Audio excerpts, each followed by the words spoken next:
John Chapman was a peddler of wares, a peddler of pots, and a peddler of pans. And he lived in a small house on the outskirts of a small town called Swaffham. And next to his small house grew an apple tree. And this was wonderful because every autumn he would gather the apples and that would give him something else to peddle. And every morning he would come out of his house with his dog and he would turn to his wife and say, "See you tonight, love." And he'd walk down his path, off to Swaffham, and he'd sell his wares. And every evening he would gather up what he hadn't sold and he would walk back. And he'd say, "Hello, love." And he'd have his meal and go to bed. And this happened every day. Because they didn't have weeks like we did. It was just, if the sun was up, you worked. And if the sun went down, you didn't. And life was fine. The seasons came and the seasons went. And the seasons came and the seasons went. And he got a bit older and his wife got a bit older. And his dog got a bit older. And then one night, something very strange happened. He had a dream. Now, I'm told that we all dream. But I'm sure you know that sometimes, most of the time you don't think about what you dream, but sometimes you wake up and you say, "Oh, that was really quite vivid and I remember it really well." Well, this is what happened with John. At that night, he dreamt that he'd taken a journey to London. And he stood on the mighty London Bridge. Now, London Bridge didn't look anything like it does today. London Bridge at the time was probably about as wide as this hall is long, if not wider, and had shops on either side. And it was a really busy, bustling place.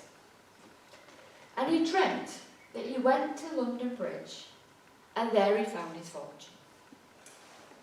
Well, he woke up next morning and thought, "That's a bit weird." Yeah, well, just one of them things. It must have been something I ate. Maybe I had a slug in my cabbage. You know, it's one of those things. So he says to his wife, "Right, well, I'm off. I'll make the way down to Swaffham. And I'll peddle all day. And I'll come back." And that night he had the same dream again. He made his way to London Bridge and he stood on London Bridge and he made his fortune. And he thought, next morning it was a bit once. Nah. Twice. That's a bit interesting, isn't it? Next day.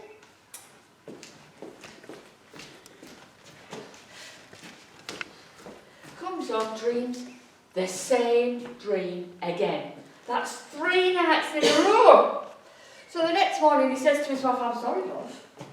But, you know, first time is, second time is interesting. Third time, I think I need to be listening to this. I need to be doing something about it." So he ties up a knapsack on a stick and he gets his dog and he decides to go off to London. Now it's a bit of a fair way on foot, but he made it. And he got to London and it was the middle of the day and there were carts and there were people and there were animals and there were dogs barking and there was poo on the floor and there was hawkers everywhere and it was all... And he stood there and he thought, "I don't care, what now? I'm here." And he stood there for the rest of the day, and absolutely nothing happened. I thought, "Oh, it's getting a bit late to go home now. We'll have to sleep on the riverbed, on the banks." So he climbed down off the side of the bridge and he slept on the mud with all the other beggars. And the next day he got up and he stood on the edge of the bridge and he thought, "Right, okay then, maybe today's the day, maybe I need a full day." So he stands there again. Nothing happens. Once again he thinks, "It's getting a bit late now." Well, he didn't have a watch. I'm just doing that for effect. But it's like the sun started to go down and I thought, "Well, it's getting a bit late to be going back to Swaffham now, so I'll best stay again." So that's what he does. On the third day, he stands on the bridge and a merchant from one of the shops comes out to see him. I says, "Are you all right there?" He says, "I've seen you here for 2 days now."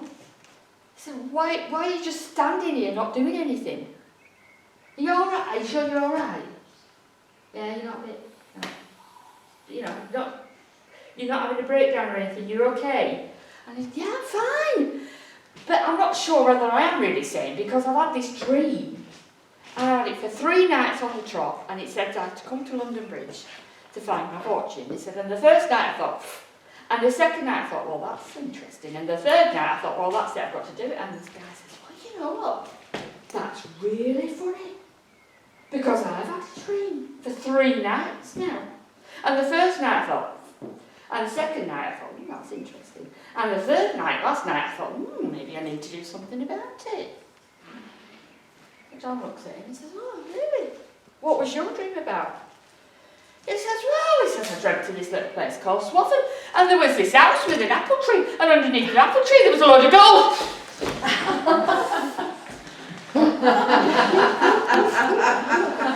John set off back to Swaffham as quick as he could, and sure enough, underneath his apple tree, he hit a box, and there was some ancient gold coins in his box. In fact, there was so much there that he had enough for him and his wife and his dog to live out their days in quite nice comfort, thank you very much, and to pay for the tower on the church in Swaffham. And the church is still there, and if you go to Swaffham, you find there are images of John and his dog carved on the ends of the newel posts for all the pews. And the other claim to fame, which I thought was quite interesting, was we noticed because it is a Catholic church, and that it managed to somehow get through the whole parliamentarian thing. And strangely enough, Oliver Cromwell's grandma was buried there. So I wonder why it escaped. But that's the story of the Peddlar of Swaffham.